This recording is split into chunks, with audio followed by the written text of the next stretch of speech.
bukan diterminate tapi mengundurkan diri, namun ternyata positif setelah mau terbang. Nah, di sini otomatis teman-teman akan kembali lagi untuk karantina.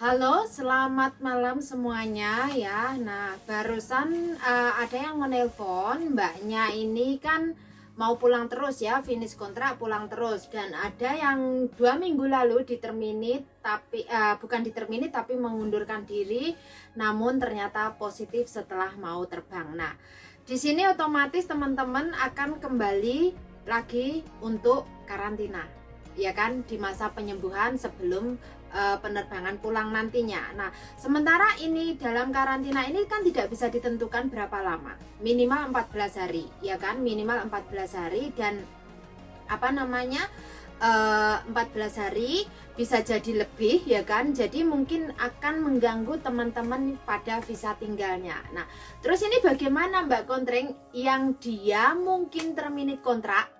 Nah, kalau Anda terminate kontrak, diterminate majikan, artinya Anda di PHK ya, artinya Anda di PHK oleh majikan, otomatis izin tinggal Anda setelah Anda keluar dari rumah majikan hanya ada 14 hari. Dan di saat 14 hari tersebut, Anda harus melakukan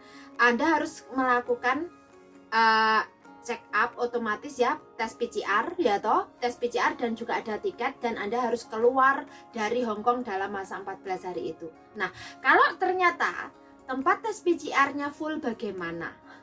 Nah, di sini kan solusinya ada beberapa, ya kan? Otomatis Anda harus extend visa untuk memastikan bahwa memang PCR-nya full. Tapi bagaimana cara ST-nya? Silahkan tanyakan pada agensi ya, karena kalau mereka yang diterminate kontrak atau mereka yang mengundurkan diri masih ada, jika kalian masih cari majikan masih tanggung jawab agensi, atau jika kalian masih berhubungan dengan agensi ya. Tetapi kalau kalian finish kontrak di sini, Anda artinya sudah berbeda lagi ya. Nah, bagi kalian yang mungkin PCR-nya ini harus disesuaikan, itu ada beberapa pilihan. Memang di bandara ada yang harus booking melalui kredit card dengan biaya 499 di Prenetic dan atau Rafflesia Medical. Tetapi di situ ada juga yang langsung tapi bayarnya 1.100, itu terlalu mahal. Nah, mungkin bagi teman-teman yang saat ini kebetulan memang mau pulang, tidak proses cari majikan lagi ya, tidak proses cari majikan lagi, mungkin masih bisa dinegosiasi dengan majikan, dimana caranya untuk mendapatkan tes PCR ini agar bisa mendapatkan hasil 48 jam sebelum Anda terbang dari tanggal pengambilan. Nah, kalau di bandara itu adalah 4 jam sebelum Anda check-in. Jadi pastikan jamnya. Nah, pastikan jamnya, pastikan tanggalnya ada dulu. Nah, di situ bisa menelpon dan booking. Bookingnya lewat telepon ya. Dan itu ada di postingan saya di tahun 2020 di bulan Desember. Nah, sebenarnya linknya nanti akan saya taruh juga ya. Nah, biar teman-teman tahu linknya dan mungkin bisa minta tolong majikan atau agen. Nah, karena hari ini ada mbaknya juga yang terkena U-turn di saat kemarin dia kena U-turn juga, hasilnya positif. Jadi terpaksa dia nggak bisa pulang, ya kan, karena hasilnya positif. Nah, otomatis izin tinggalnya udah mau habis, bagaimana? Nah, kalau yang finish kontrak, silahkan Anda menyediakan bukti Anda positif, ya kan, dan selama Anda menjalani karantina ini, ya terpaksa harus diam dulu. Kalau memang majikan Anda tinggal di rumah majikan, mungkin bisa melaporkan ke kantor imigrasi melalui YIPA, YISE, Lokyat, Yat. Nah, bisa ditanyakan kepada imigrasi melalui hotline ini. Tapi yang pasti kalau emang imigrasi ada yang menjawab. Ingat, imigrasi tidak full service, dan saya kurang tahu karena saya belum menelpon imigrasi lagi apakah memastikan imigrasi ada officernya atau tidak. Jadi ya disiapkan saja.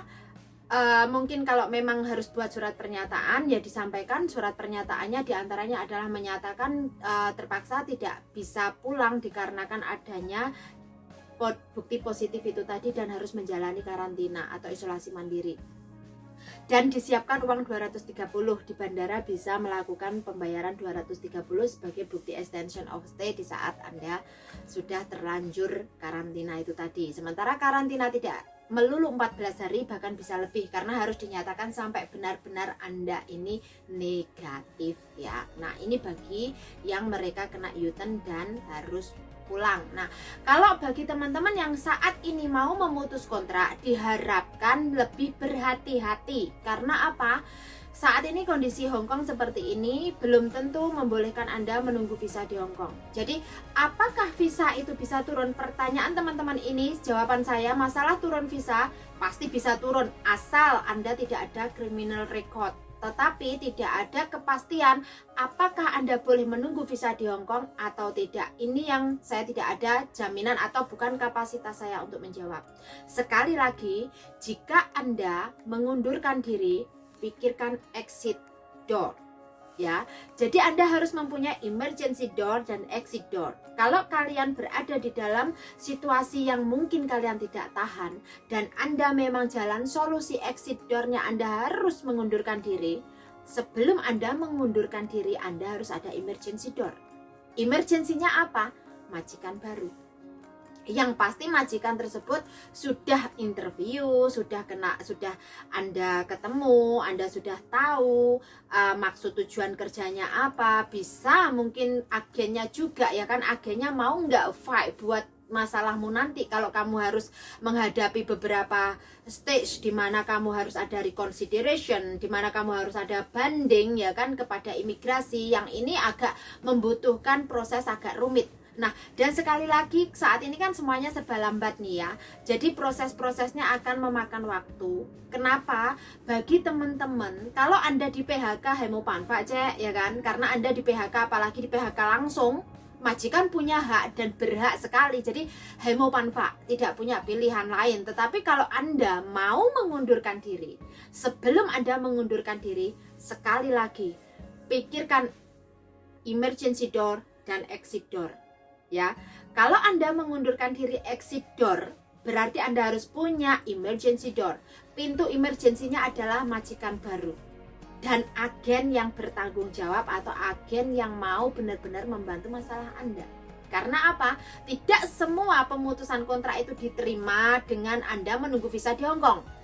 Karena yang pasti pemutusan kontrak itu sah apapun alasannya sesuai ketentuan dan berlaku, di mana syarat ketentuan berlaku sesuai dengan kontrak kerja kita nomor 10, 11 dan 12, di mana kedua belah pihak boleh memutus kontrak dengan dua cara, dengan membayar 1 bulan gaji atau dengan pemberitahuan di awal 1 bulan. Jadi itu pilihan, dan jika syarat ketentuan berlaku sudah dijalankan, artinya pemutusan kontrak itu sah apapun alasannya, ada tanda tangan Anda ataupun tidak, ada persetujuan Anda atau tidak, itu sah.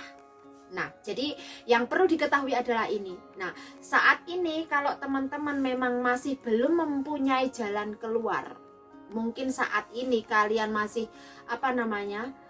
bingung mau mengambil langkah yang mana. Nah, ini banyak sekali ya teman-teman menyatakan, saya nggak kuat Mbak kerja seperti ini. Saya baru 3 bulan bekerja, boleh nggak saya mengundurkan diri dan pulang? Boleh-boleh saja, itu hak Anda, ya kan? Nah, terus boleh nggak saya ganti majikan? Boleh-boleh saja, itu hak Anda. Tetapi yang perlu dipikirkan adalah prosesnya, ya kan?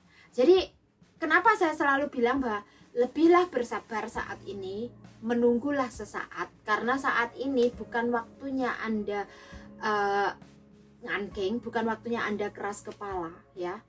Now is not the time for you to be egois, okay? Stubborn. Jadi tidak ada waktunya saat ini Anda berpikir Anda keras kepala, tidak. Karena proses inilah yang tidak memberikan jawaban kepastian. Ya, jadi bagi teman-teman yang mungkin majikannya agak rewel pekerjaannya, kalau memang Anda pekerjaan overload, misal ya jadwalnya jam berapa sampai jam berapa, itu bisa ditulis. Nah, mungkin itu bisa membantu Anda memudahkan nantinya prosesnya, tetapi tetap tidak ada jaminan boleh apa tidak Anda menunggu visa di Hong Kong, itu tetap kembali lagi kepada imigrasi Hong Kong. Nah, sekali lagi, satu, jika Anda ingin memutus kontrak, pikirkan emergency door ya, emergency door. Exit door adalah pemutusan kontrak, emergency door adalah majikan baru dan agensi yang tepat. Yang kedua, Jika Anda ternyata terdeteksi positif di saat terakhir visa, di saat masa kepulangan atau terakhir visa, maka Anda harus kembali lagi untuk karantina. Jika nanti pulang sudah overstay, siapkan uang $230 untuk dibayar di bandara dan siapkan pernyataan dan pembuktian Anda positif. Yang ketiga, tidak ada yang membantu Anda selain Anda sendiri dan tidak ada yang bertanggung jawab atas visa tinggal Anda ini selain Anda sendiri. Jadi jangan pernah bilang Anda mau lari ke JBMI atau ke organisasi untuk menegosiasikan visa Anda, karena masalah Anda adalah masalah Anda sendiri ya. Ini tugasnya, kalau untuk diplomasi tugasnya pemerintah ke pemerintah. Terus teman-teman yang lainnya yang mungkin saat ini menjalani karantina mandiri tetap kayau ya. Dan bagi teman-teman yang mungkin majikannya agak rewel, tuh hai sabar. Odo mau banpa. Amai, taga tuh yanju. Dan untuk SIM card nanti akan saya bahas kalau saya sudah ada valid information. Kayau.